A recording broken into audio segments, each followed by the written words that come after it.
come here where you're not wanted. You eat our food, you pollute our city with your stink, and you refuse to help the Stormcloaks. But we haven't taken a side because it's not our fight. Hey, maybe the reason these Greyskins don't help in the war is because they're Imperial spies. Imperial spies? You can't be serious. Maybe we'll pay you a visit tonight, little spy. We got ways of finding out what you really are. Oh. Do you hate the Dark Elves? Are you here to bully us and tell us to leave? You've come to the wrong city, then. Windhelm's a haven of prejudice and narrow thinking, unworthy of one such as you.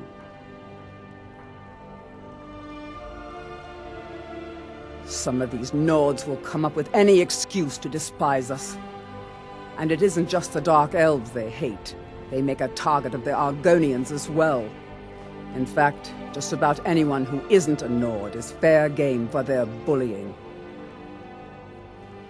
Nothing new there. Most of the Nords living in Windhelm don't care much for us. But Rolf is the worst by far. He likes to get drunk and walk around the Grey Quarter yelling insults at us in the small hours of the morning. Oh, a real charmer, that one. Safe travels.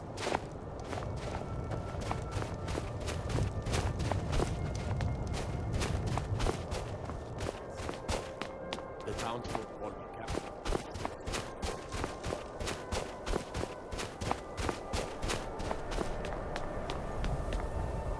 What could it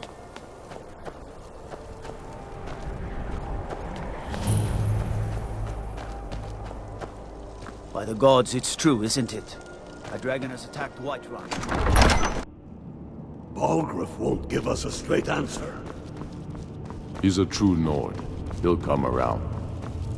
Don't be so sure of that. We've intercepted couriers from Solitude. The Empire's putting a great deal of pressure on Whiterun. And what would you have me do? If he's not with us, he's against us. He knows that. They all know that. How long are you going to wait?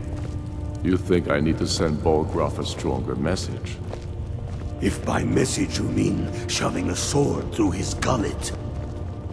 Taking his city and leaving him in disgrace would make a more powerful statement, don't you think? So we're ready to start this war in earnest then? Soon. I still say you should take them all out like you did dead King Torrig. Torrig was merely a message to the other Jarls. Whoever we replace them with will need the support of our armies. We're ready when you are. Things hinge on Whiterun. If we can take the city without bloodshed, all the better. But if not... The people are behind you. Many, I fear, still need convincing. Then let them die with their false kings. We've been soldiers a long time. We know the price of freedom. But people are still weighing things in their hearts. What's left of Skyrim to wager? They have families to think of. How many of their sons and daughters follow your banner? We are their families. Well put, friend. Tell me, Galmar, why do you fight for me? I'd follow you into the depths of oblivion. You know that. Yes, but why do you fight? If not for me, what then? I'll die before elves dictate the fates of men. Are we not one in this? I fight for the men I've held in my arms, dying on foreign soil. I fight for their wives and children whose names I heard whispered in their last breath. I fight for we few who did come home, only to find our country full of strangers wearing familiar faces.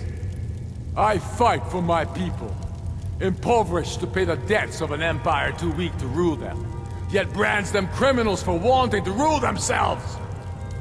I fight so that all the fighting I've already done hasn't been for nothing. I fight because I must. Your words give voice to what we all feel, Ulfric. And that's why you will be High King.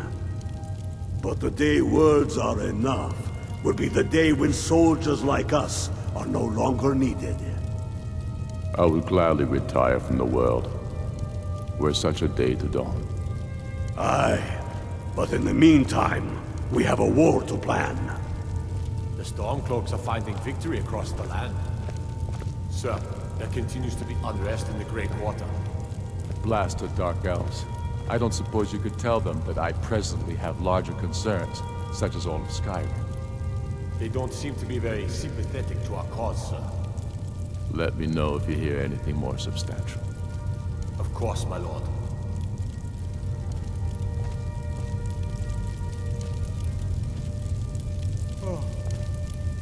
Only the foolish or the courageous approach a Jarl without summons.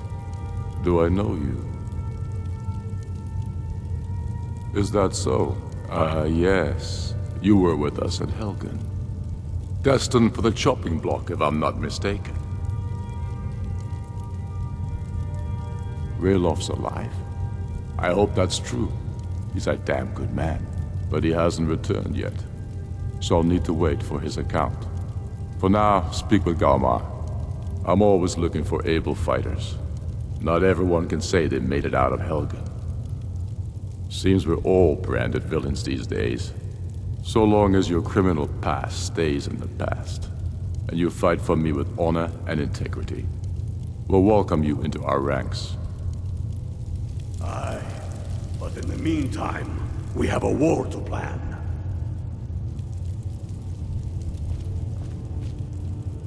I'm not much of a strategist, but Lord Ulfric listens to my counsel all the same. Travel safely.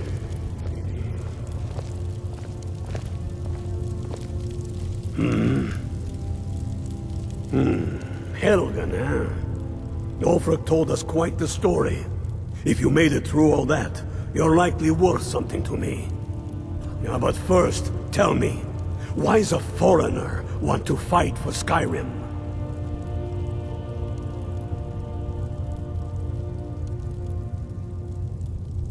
Fair enough, but are you willing to die for your home?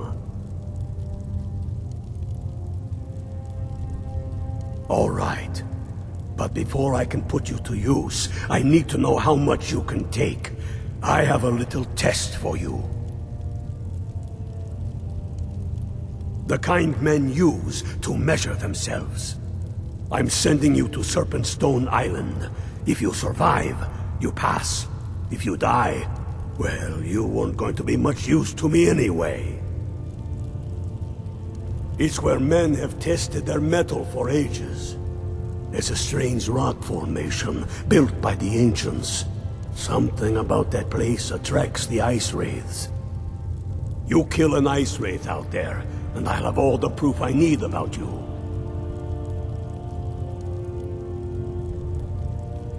We'll see about that, won't we? Here, take this. You'll need it. Use it on the island. Don't lose it. That's all the help you're getting. Try not to die.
Tell me again why we're wasting time and dwindling resources chasing a legend.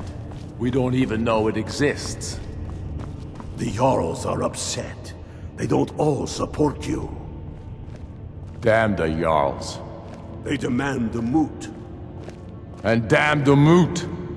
We should risk letting those milk drinkers put Torik's woman on the throne? She'll hand Skyrim over to the elves on a silver plate. All the more reason then. The crown would legitimize your claim. A crown doesn't make a king.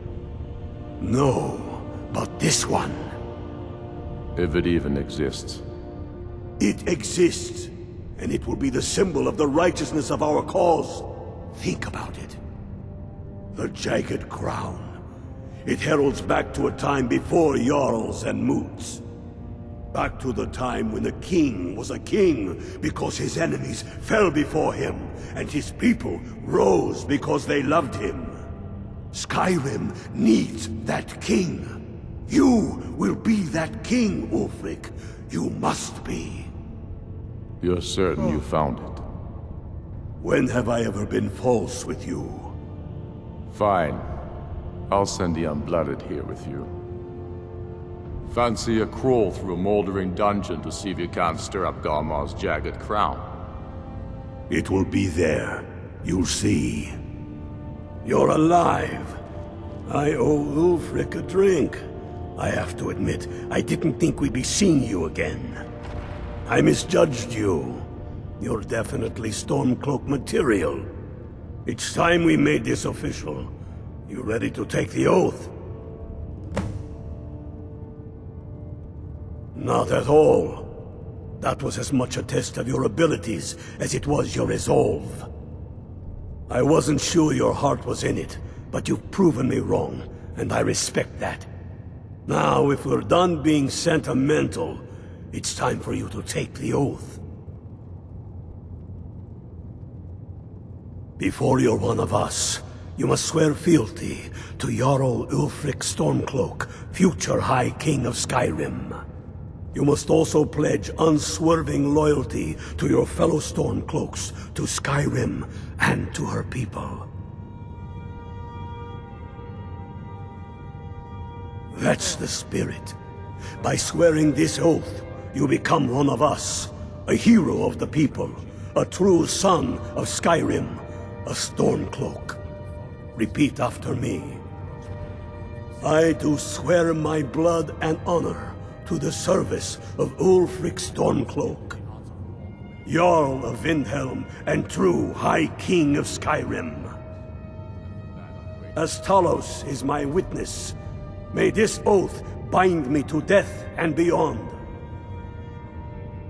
Even to my lord, as to my fellow brothers and sisters in arms. All hail the Stormcloaks, the true sons and daughters of Skyrim. Now you're one of us, which means you get to tag along on a little trip with me. Oh, and here. You're a Stormcloak now. You ought to look the part.